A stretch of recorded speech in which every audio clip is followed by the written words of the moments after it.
Welcome back, ladies and gentlemen, to our next double bill. Gerard Barron is the CEO of DeepGreen Metals. He's on a mission to help wean humanity off fossil fuels and transition to a circular resource economy.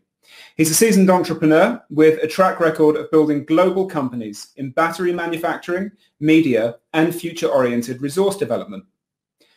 His guest, Bjarke Ingels, founded BIG, Bjarke Ingels Group, in 2005, after co-founding PLOT Architects in 2001 and working at OMA in Rotterdam. Named one of the 100 most influential people in the world by Time in 2016, Bjarke has designed and completed award-winning buildings globally. Alongside his architectural practice, Bjarke has taught at Harvard, Yale, Columbia, and Rice University, and is an honorary professor at the Royal Academy of Arts School of Architecture in Copenhagen. Please welcome Gerard and Bjarke. Thank you very much. So, giving form to the new frontier. We live in a world that has been changing for 4.5 billion years, and it's important to understand our planet's history because it shapes the stories that we tell ourselves about our home planet and our future on it. Earth's biography has been a roller coaster ride. It was a hellish start, bombarded by space rocks, 4 different atmospheres, several different oceans, 7 supercontinents so far, a snowball coma and a spurt of biological innovation, punctured by 5 massive die-offs. And our planet is habitable, but it's not necessarily safe. Atmospheric revolutions and ecological catastrophes do happen despite the planet's biogeochemical checks and balances. So our planet has a track record of getting off kilter and getting tangled in positive feedback loops, and then taking millions of years to regain a form of equilibrium. And this is without human help. And humans entered the world-changing business about 10,000 years ago through agriculture and husbandry and through indigenous tech. And some of us are still trying to wrap our heads around the fact that even the Amazon is not the pristine natural ecosystem, but the artifact of indigenous tech. And through Columbian exchange that homogenized the food we eat, but also exported a truckload of new diseases that wiped out most of the American indigenous populations. And then, of course, the more recent and familiar industrialization, where we have taken it up a notch. Our world is still changing to its own tune, but now within the blink of time, we humans are changing it too, adding 100 times more CO2 into the atmosphere per year, more than all the planet's volcanoes. The oceans are more acidic than they were a century ago, and sea levels are rising 30 centimeters per century after being stable for 7,000 years. And we're moving 10 times more rock and sediment than all the world's rivers. And the species extinction rate is 1 to 10,000 is higher than normal. We have run up against several planetary boundaries, and we may have already triggered our planet's infamous positive feedback loops. So our planet and even life on it will be fine. Human future, on the other hand, is not assured, and we may very well be the most endangered animal on this planet. Yet, a simple U-turn is not an option. There are more than 7 billion of us, and we're expecting to add another 3 billion people this century. We need to provide for us all. So simply going back to pre-industrial tech is not an option. There is no going back. There is no stopping. We have to figure out a different way forward on the move. So we know what we must do. When Stuart Brand started his Whole Earth catalogue in 1968, its front matter said, "We are as gods and might as well get good at it." So the focus then was on the green movement, largely on protecting the Earth from humankind. 40 years later, Brand wrote a different book arguing that now we need to protect humanity's future on Earth. We have to get good at it. How? Well, it's not rocket science. It's actually much, much harder. Our planet got its cosmic endowment of energy and matter, and then it had over 4 billion years to put it all together and experiment. And we've been around for a minute, had a few seemingly ingenious ideas that allowed our population to balloon to over 7 billion. And now, with barely 1 minute of experience, we have to figure out a way to integrate our systems into our planetary system. That requires new realism. we need to do much more homework and change our operating ethos. And on the homework front, one point of departure should be deep care for life in general and humans in particular. Hatred and self-loathing, now so rampant in the green movement, is not going to solve problems. Understanding whole earth systems is now a non-negotiable. And we desperately need temporal literacy. We need to know our Earth's past and our future history. Looking at everything through the lens of human timescales is warping our understanding of the world. And science is a process of moving from wrong to less wrong explanations. I see science being turned into dogma and misused on each side of any debate. Of course, if you accept that science might not have all the answers yet, and that some of the answers might be wrong, it pits us with our least favorite anxiety-inducing state, uncertainty. We need to grow stomachs for uncertainty.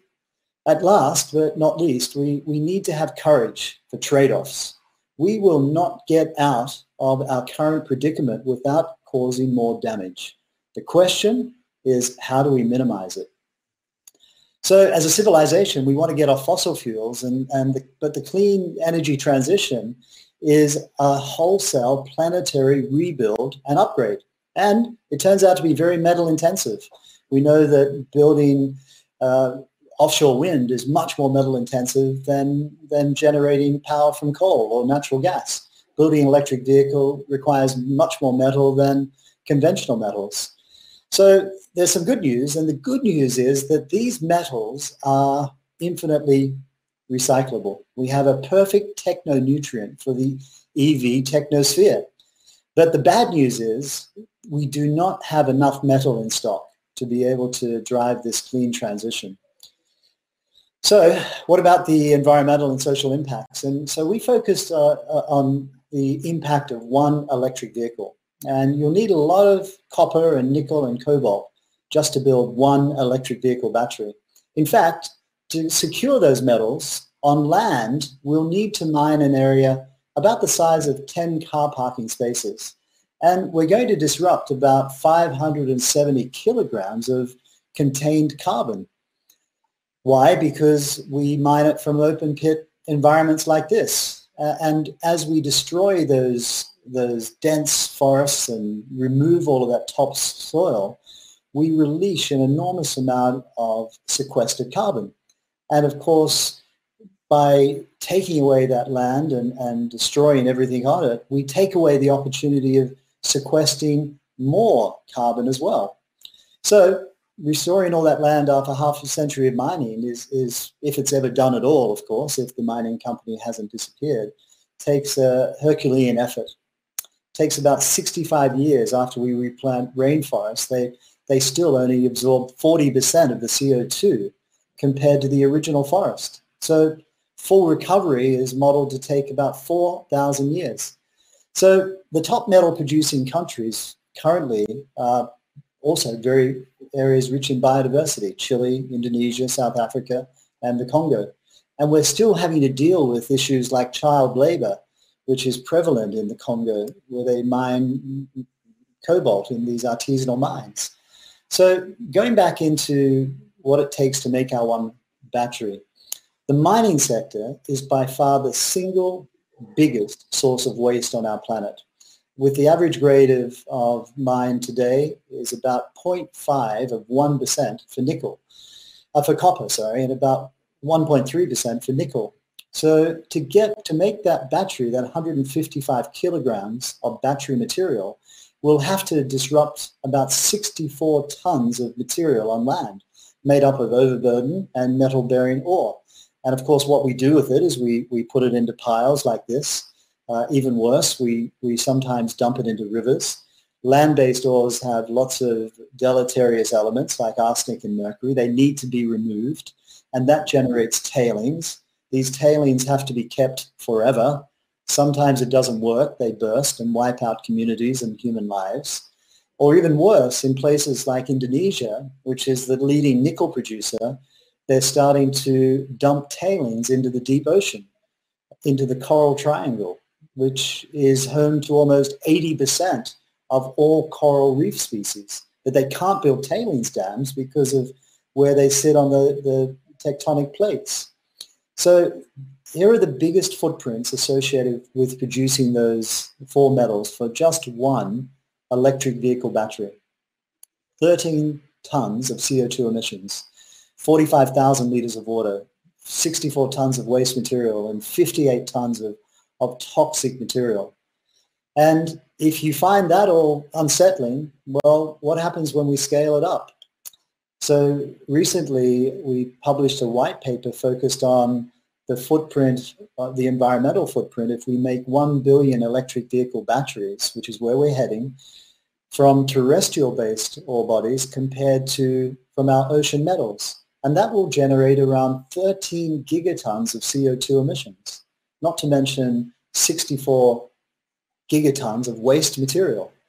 And if we think about our target of keeping global warming restricted to 1.5 C, that will take 13 gigatons out of a pretty small budget of 222. So the good news is metals can be recycled, but the bad news is we don't have enough of them to meet the demand of the clean transition. And we also have to supply, of course, metals for the continuing industrialization of the developing world and growing population. So if we could take a step back and take a planetary, but even perhaps solar system perspective, what's the smartest place to get virgin metals?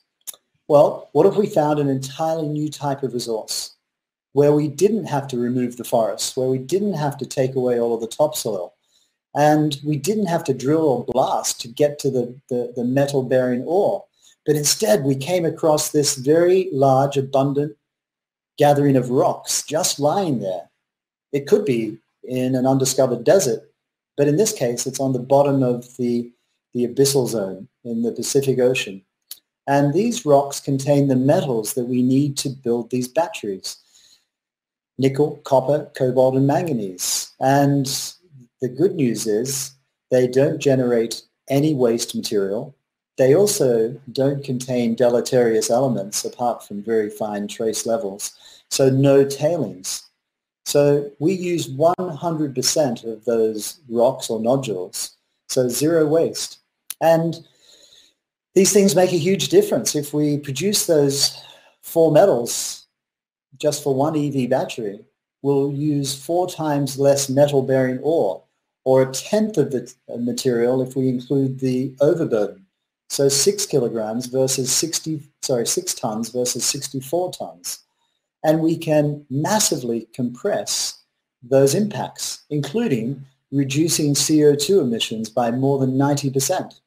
We can eliminate waste, we can eliminate tailings, and we can only use 10% of the amount of water. But there are 2 issues that remain problematic. One is seabed use, and the other is the impact on biodiversity.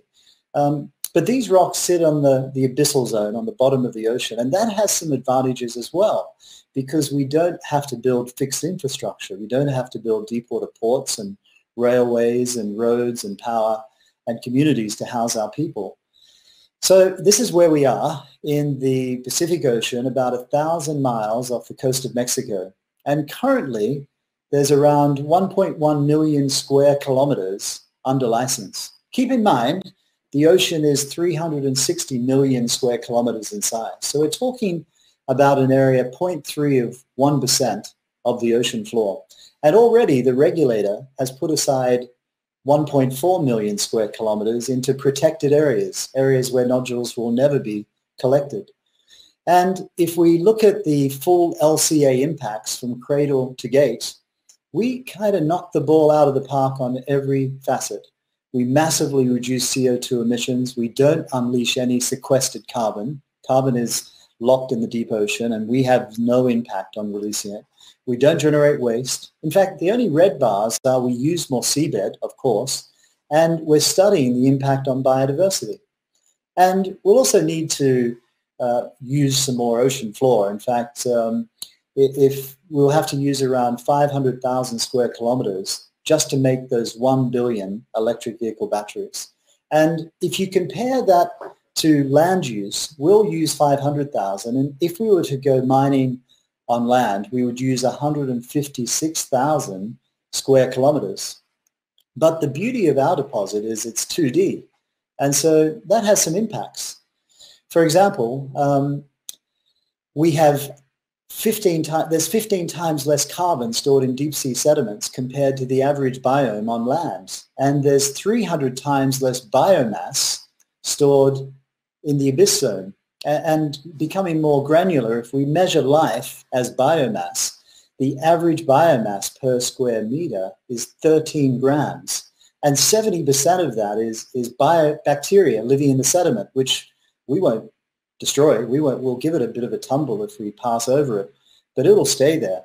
And we compare that to the biomass on land where we're currently mining our nickel, and the biomass there is more like 20 kilograms per square meter.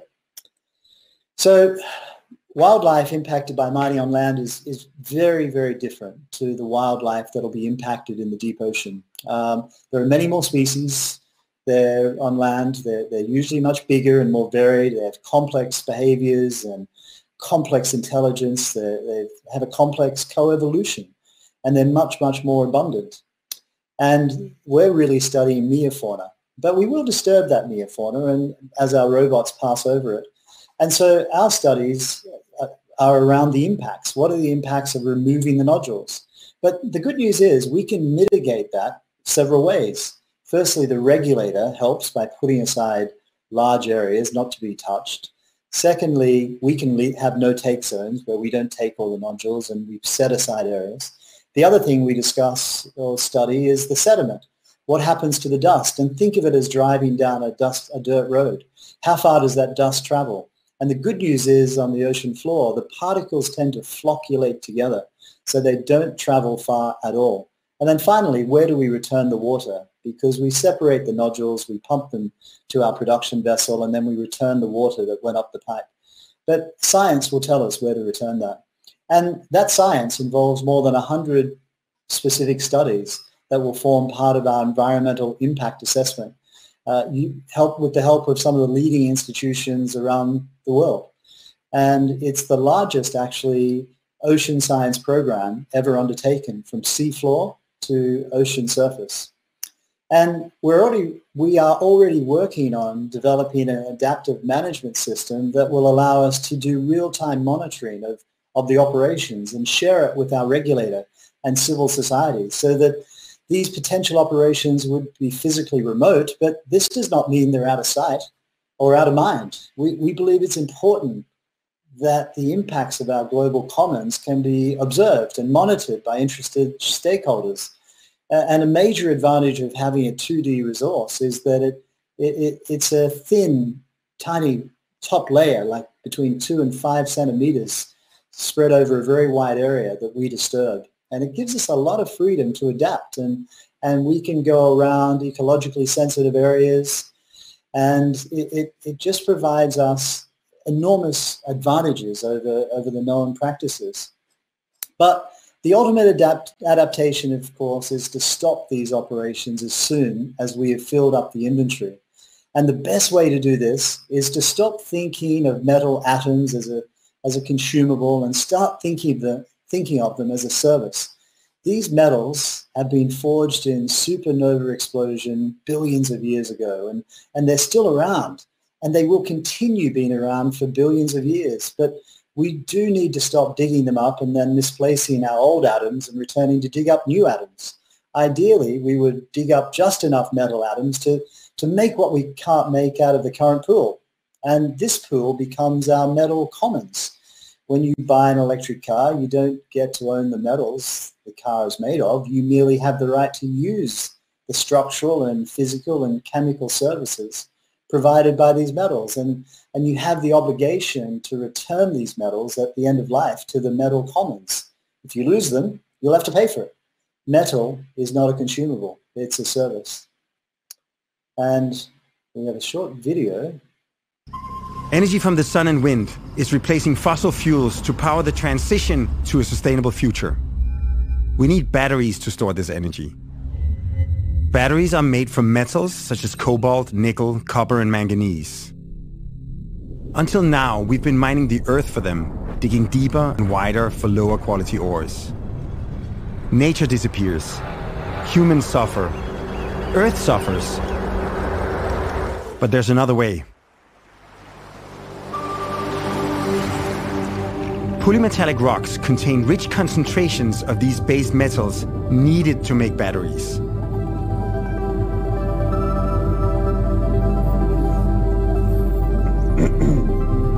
As stewards of these rocks, we've partnered with top ocean scientists to baseline the environment from seafloor to surface and study the impact of collecting them. If we use them to make 1 billion electric car batteries, we can dramatically reduce our environmental and social impact for the whole planet. We're building a world where metals are not mined and dumped, but rented and returned.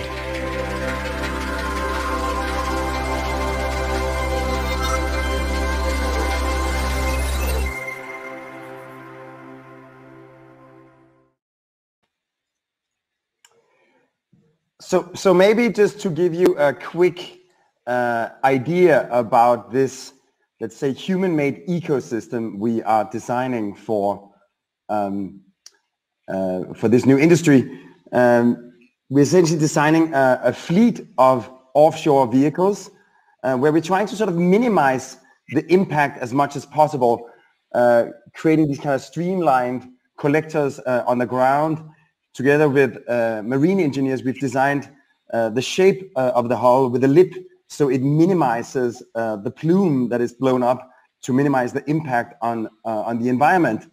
The collected material is pumped up to a production vessel at the surface where it is sorted, and then the water is pumped back below the sunlight zone to minimize impact on the local microclimate. You can see the entire fleet has been designed from scratch. All of them are white above grade to minimize the thermal expansion of the steel.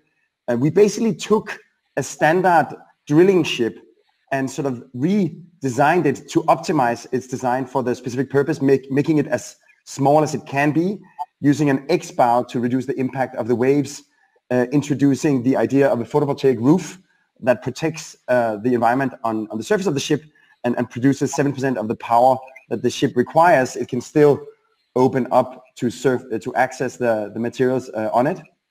So here you see the production vessel, and you can see that the paint is only in the waterline to minimize the soiling. Then we're designing this little fleet of E-cats and helicopters to go with it. So here inside the production vessel, together with the production vessel, you have the support vessel, which is where the moon pool is, where you can sort of extract and service the collectors. And also you have the shuttle vessel that essentially contains a series of compartments for bringing the raw material back on shore. So you can see in many ways we're trying to sort of make the most optimal performance, and as a result we're creating this kind of new language for an entire new industry. And then of course this kind of offshore fleet collects to the onshore metallurgical plant, and what we're trying to do is take something that normally looks like this, a kind of industrial wasteland, and make it more like this, a clean technology that can actually have positive social and environmental impact on its neighborhood. The nodules are turned from this into 100% usable materials. This is the kind of array of outcomes, and essentially it's a linear process that we have organized like a single loop. So the entire facility is a loop underneath a rain cover. So outdoor, naturally ventilated, you have the materials arriving, then you have this kind of linear loop.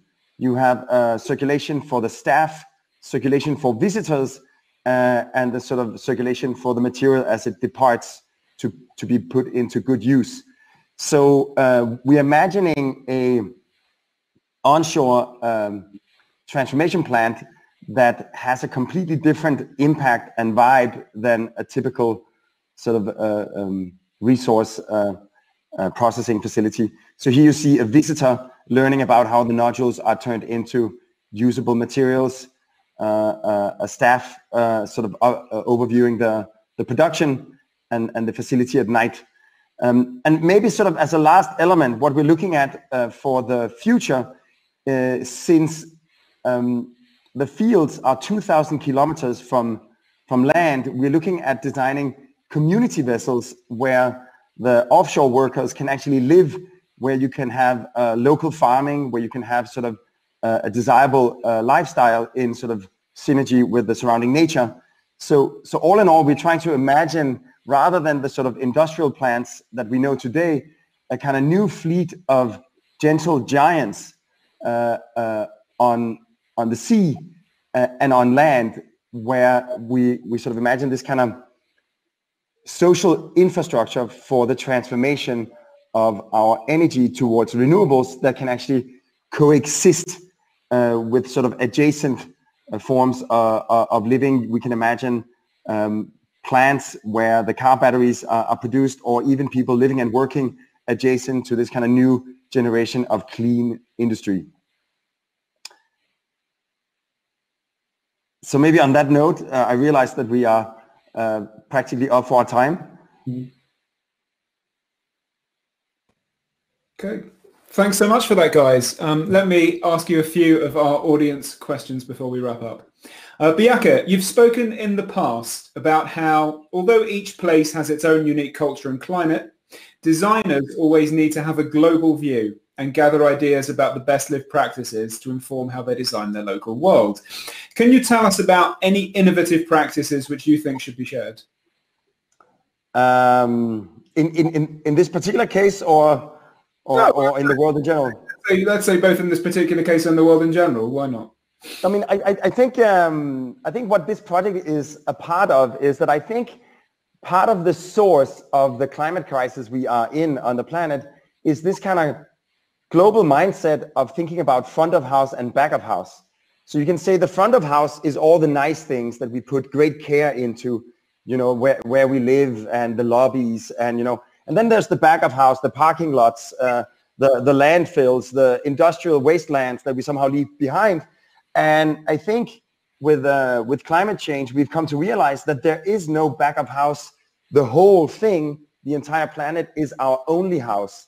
And what we're looking into is, in a way, trying to think about our industry, our infrastructure, as part of this kind of more holistic mindset, that we should put the same amount of care into where we get our resources, into the sort of processing plants, as we put into maybe our kindergartens and our schools. So in that sense, I think this is the kind of mindset that this next generation is going to be looking into, and it's the kind of mindset that I think can get us out of the climate crisis. Thank you. Here's a question from Ingrid for both of you. We talk a lot about our sustainable future, but we need a sustainable present. Do you think that there should be more drastic action done to save the environment rather than coming up with similar alternatives to our current way of life? Well, I'll go first, but I guess if you saw in my first part of my presentation, yes, but there's, as I also said in my presentation, there's no going backwards. There's no U-turn available. And so what we need to have are more grown-up conversations about the reality, about the situation we find ourselves in, and what the meaningful solutions that can make an impact on the crisis we find ourselves in. And fossil fuels is one of them, you know, and we can't save ourselves from fossil fuels by simply consuming less. We have to transition. We have to create an entirely new ecosystem using renewable energy and batteries. But then we have to face up to the reality of where do these things come from? You know, you can't want something and not be prepared to say, what are the impacts? And then we need to have grown-up conversations about comparing those impacts versus the known impacts of what we do already. And then society can make more informed decisions.